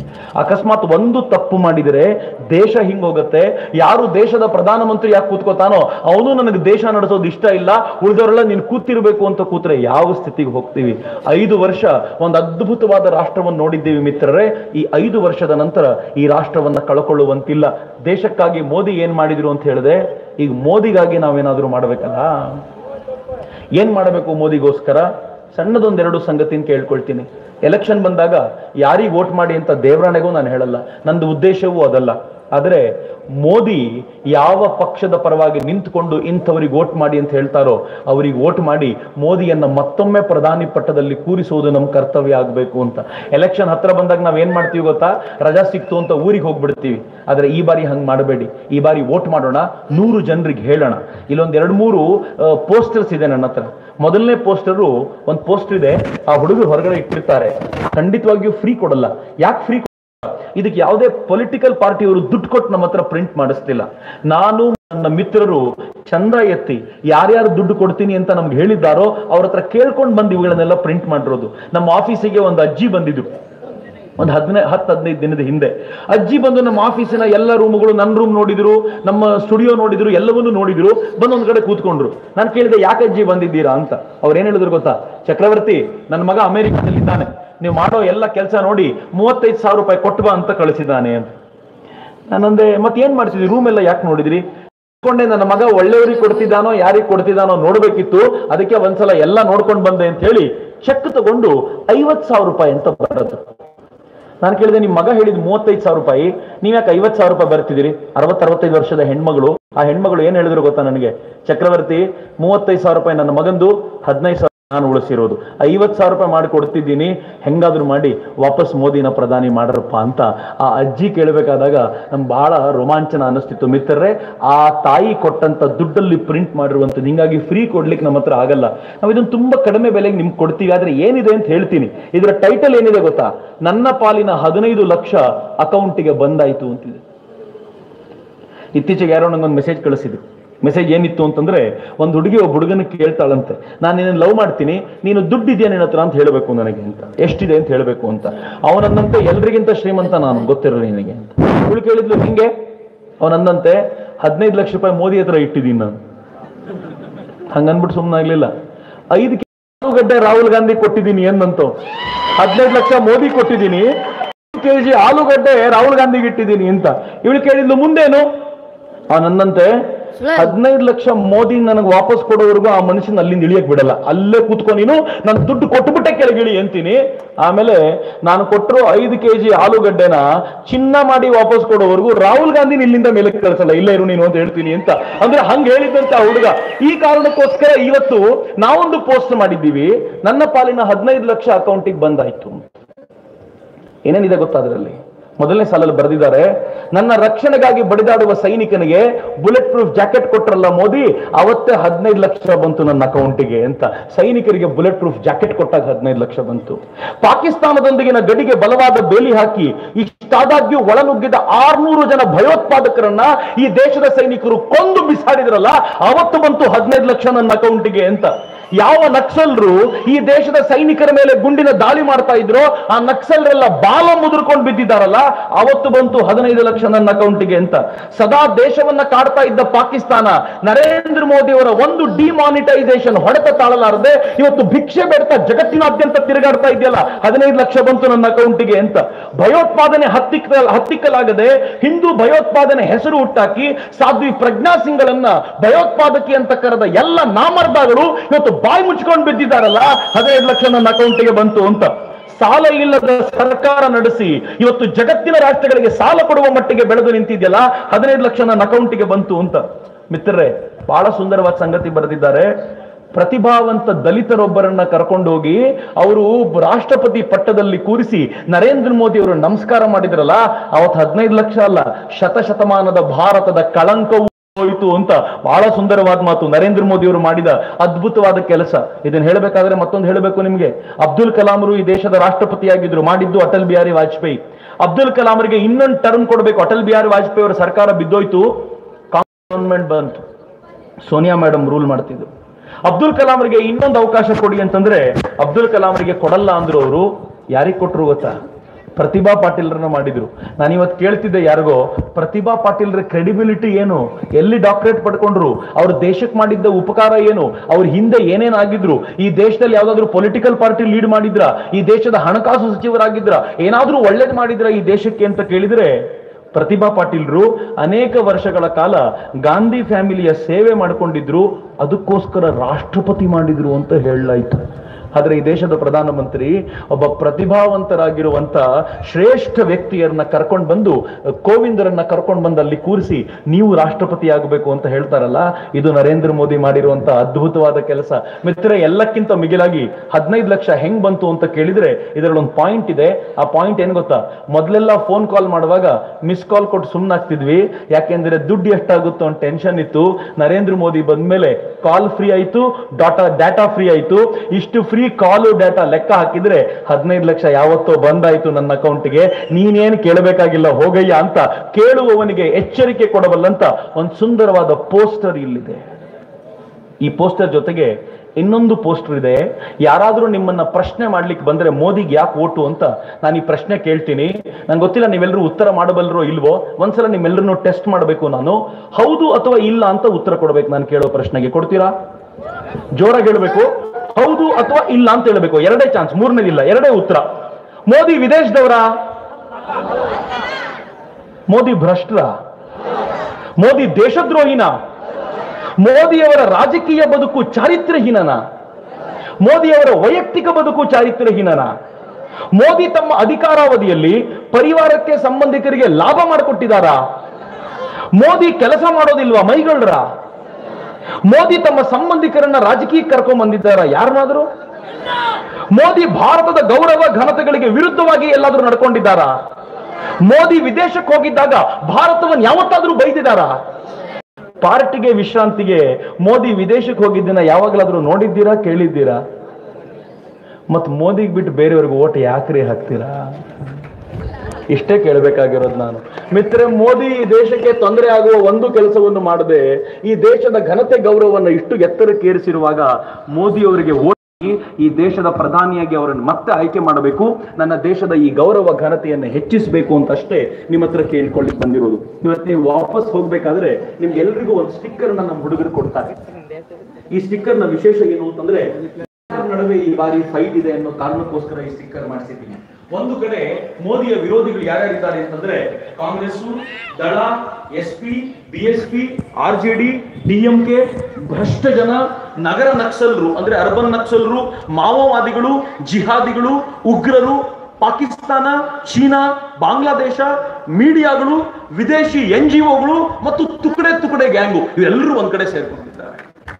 ಇನ್ನೊಂದ್ ಕಡೆ ಯಾರಿದ್ದಾರೆ ಗೊತ್ತಾ? ಮೋದಿಯವರ ಜೊತೆಗೆ ನಾನು ಅಂತ ಹೇಳುವಂತ ಈ ಒಂದು ಸ್ಟಿಕ್ಕರ್ ನ ನಿಮ್ಗೆಲ್ರಿಗೂ ಕೊಡ್ಲಾಗುತ್ತೆ. ನಾನು ವಿನಂತಿ ಮಾಡ್ಕೊಳ್ತೀನಿ ನಿಮ್ಮ ಹತ್ರ, ಈ ಸ್ಟಿಕ್ಕರ್ ನ ಮನೆಗೆ ಹೋದ್ಮೇಲೆ ನಿಮ್ ಮನೆ ಬಾಗಿಲ ಮೇಲೆ ಹಾಕೊಳ್ಳಿ. ಯಾರಾದ್ರೂ ಪ್ರಶ್ನೆ ಕೇಳಿ ಬಂದವರು ಒಮ್ಮೆ ನೋಡ್ಲಿ, ಇದನ್ನ ನೋಡಿದವ್ರು ಒಂದ್ ಮಾತು ಹೇಳಿ, ಮೋದಿ ಅವ್ರ ಜೊತೆಗೆ ನೀವು ಇರ್ತಿರೋ ಇಲ್ವೋ ಗೊತ್ತಿಲ್ಲ, ಕೊನೆವರೆಗೂ ನಾನು ಇರ್ತೀನಿ. ಯಾಕೆ ಅಂತಂದ್ರೆ ಮೋದಿ ಈ ದೇಶಕ್ಕೋಸ್ಕರ ಅಪರೂಪದ ವ್ಯಕ್ತಿ ಅಂತ ನನಗ್ ಗೊತ್ತಿದೆ ಅಂತ ಧೈರ್ಯವಾಗಿ ಒಂದ್ಸಲ ಹೇಳಿ ನೋಡಿ, ಈ ದೇಶದ ಬದಲಾವಣೆ ಕಾಣುತ್ತೆ. ಮಿತ್ರರೇ, ಇದುವರೆಗೂ ಎಲ್ಲ ಪಕ್ಷಗಳು ವೋಟ್ ಕೇಳಬೇಕಾದ್ರೆ ಹೆಂಗ್ ಕೇಳಿಬೇಕು? ನಿಮ್ ಜಾತಿ ನನ್ ಜಾತಿ ಒಂದೇ, ಅದಕ್ಕೆ ವೋಟ್ ಮಾಡಿ ಅಂತ ಕೇಳಿದ್ದಾರೆ. ನಾನು ಕುರುಬ, ನೀವು ವೋಟ್ ಮಾಡಿ ಅಂತ. ನಾನು ಗೌಡ, ನೀನು ಗೌಡ, ವೋಟ್ ಮಾಡಿ ಅಂತ. ನಾನು ಬ್ರಾಹ್ಮಣ, ನೀವು ಬ್ರಾಹ್ಮಣ, ವೋಟ್ ಮಾಡಿ ಅಂತ ಅನೇಕರು ವೋಟ್ ಕೇಳಿದ್ದಾರೆ. ನರೇಂದ್ರ ಮೋದಿ ಯಾವತ್ತು ಜಾತಿ ಹೇಳ್ಕೊಂಡು ವೋಟೇ ಕೇಳಿ. ಆ ಮನುಷ್ಯನ ಜಾತಿ ಯಾವುದು ಅಂತ ಅನೇಕರಿಗೆ ಗೊತ್ತಿಲ್ಲ, ಇದುವರೆಗೂ ಜಾತಿ ಹೇಳಲಿಲ್ಲ. ನರೇಂದ್ರ ಮೋದಿ ಅವರ ವೈಶಿಷ್ಟ್ಯ ಏನು ಅಂತಂದ್ರೆ, ಈ ದೇಶದಲ್ಲಿ ಅನೇಕರು ವೋಟ್ ಕೇಳಬೇಕಾದ್ರೆ ಹೆಂಗ್ ಕೇಳ್ತಾರೆ ಗೊತ್ತಾ? ಇವಳು ನೋಡ್ಲಿಕ್ಕೆ ಅವ್ರ ಅಜ್ಜಿ ತರ ಇದ್ದಾಳಲ್ವಾ, ವೋಟ್ ಕೊಡಿ ಅವಳಿಗೆ. ಅವಳ ಅಜ್ಜಿ ತರ ಇದ್ರೆ ನಮ್ ಕಾರಣ ನಾವೇ ಮಾಡ್ಬೋದು. ಅಜ್ಜಿ ತರ ಆದ್ರೂ ಇರ್ಲಿ, ತಾತನ್ ತರ ಆದ್ರೂ ಇರ್ಲಿ, ಅದೆಲ್ಲ ವೋಟ್ ಕೊಡ್ಬೇಕಾಗಿರೋ ಸಂಗತಿ. ವೋಟ್ ಕೊಡ್ಬೇಕಾದ್ರೆ ನಿನ್ ಕ್ರೆಡಿಬಿಲಿಟಿ ಏನಿದೆ, ಈ ನಾಡಿಗೆ ಏನ್ ಒಳ್ಳೆ ಹೇಳು, ಅದಕ್ಕೋಸ್ಕರ ವೋಟ್ ಕೊಡ್ತೀವಿ ಅಂತ. ನರೇಂದ್ರ ಮೋದಿ ನಾನು ನಮ್ಮ ತಾತನ್ ತರ ಇದ್ದೀನಿ ವೋಟ್ ಕೊಡಿ ಅಂತ ಕೇಳಿ ಬರಲಿಲ್ಲ. ನರೇಂದ್ರ ಮೋದಿ ಕೆಲಸ ಮಾಡಿದ್ದೀನಿ ವೋಟ್ ಕೊಡಿ ಅಂತ ಕೇಳಿದ್ದಾರೆ. ಕಳೆದ 70 ವರ್ಷಗಳಲ್ಲಿ ಮಾಡಿರುವ ಕೆಲಸಕ್ಕೆ ವೋಟ್ ಕೇಳ್ತಾ ಇರುವಂತ ಒಬ್ಬನೇ ಒಬ್ಬ ವ್ಯಕ್ತಿ ಯಾರಾದ್ರೂ ಇದ್ರೆ ಅದು ನರೇಂದ್ರ ಮೋದಿ ಮಾತ್ರ. ರಿಪೋರ್ಟ್ ಕಾರ್ಡ್ ತಂದಿಟ್ಟು ವೋಟ್ ಕೇಳ್ತಿದ್ದಾರೆ. ಮಿತ್ರ, ಈ ಬಾರಿ ಮೋಸ ಮಾಡೋದು ಬೇಡ. ಈ ಬಾರಿ ನರೇಂದ್ರ ಮೋದಿ ಅವರನ್ನ ಮತ್ತೆ ಪ್ರಧಾನಿ ಪಟ್ಟದಲ್ಲಿ ಕೂರಿಸೋಣ. ಮುಂದಿನ 5 ವರ್ಷಗಳ ನಂತರ ಈ ದೇಶದ ಭವ್ಯ ಭವಿಷ್ಯ ಏನಿರುತ್ತಲ್ಲ, ಆ ಭವಿಷ್ಯ ನಮಗ್ ಉಪಯೋಗ ಆಗುತ್ತೋ ಇಲ್ವೋ, ನಮ್ಮ ಮುಂದಿನ ಪೀಳಿಗೆ ಮಕ್ಕಳು ಏನ್ ಕೂತಿದ್ದಾರೆ ಅವರಂತೂ ಹೆಮ್ಮೆಯಿಂದ ಬದುಕುವಂತ ವಾತಾವರಣ ನಿರ್ಮಾಣ ಆಗುತ್ತೆ ಅಂತ ಅತ್ಯಂತ ಕಳಕಳಿಯಿಂದ ಹಾರೈಸಿ ಪ್ರೀತಿಯಿಂದ ಆಲಿಸಿದ ನಿಮಗೆ, ಅಷ್ಟೇ ಪ್ರೀತಿಯಿಂದ ಕರೆಸಿದ ಇಲ್ಲಿನ ಟೀಮ್ ಮೋದಿ ಸದಸ್ಯರಿಗೆ ನಾನು ಪ್ರೀತಿಪೂರ್ವಕವಾಗಿ ವಂದಿಸ್ತೀನಿ. ಯಾರಿಗಾದ್ರೂ ಟೀಮ್ ಮೋದಿ ಸದಸ್ಯರಾಗಬೇಕು ಅನ್ನೋ ಇಚ್ಛೆ ಇದ್ರೆ ದಯಮಾಡಿ ನಮ್ಮ ಕಾರ್ಯಕರ್ತರನ್ನ ಭೇಟಿ ಮಾಡಿ ಹಳ್ಳಿಗಳಿಗೂ ಹೋಗೋಣ. ನರೇಂದ್ರ ಮೋದಿ ಅವರನ್ನ ಮತ್ತೆ ಪ್ರಧಾನಿಯಾಗಿ ಕೂರಿಸುವವರೆಗೂ ವಿಶ್ರಮಿಸದಿರೋಣ ಅಂತ ಅತ್ಯಂತ ಕಳಕಳಿಯಿಂದ ಹಾರೈಸ್ತಾ ನನ್ನ ಮಾತುಗಳನ್ನ ತಾಯಿ ಭಾರತೀಯ ಪದತಲಗಳಿಗೆ ಸಮರ್ಪಿಸ್ತೀನಿ. ಉಚ್ಚಕಂಠದಲ್ಲಿ ಒಮ್ಮೆ ಭಾರತ್ ಮಾತೆಗೆ ಜೈಕಾರ ಕೊಡಿ, ಎರಡೂ ಕೈಗಳನ್ನ ಗಾಳಿಗೆ ಬೀಸಿ.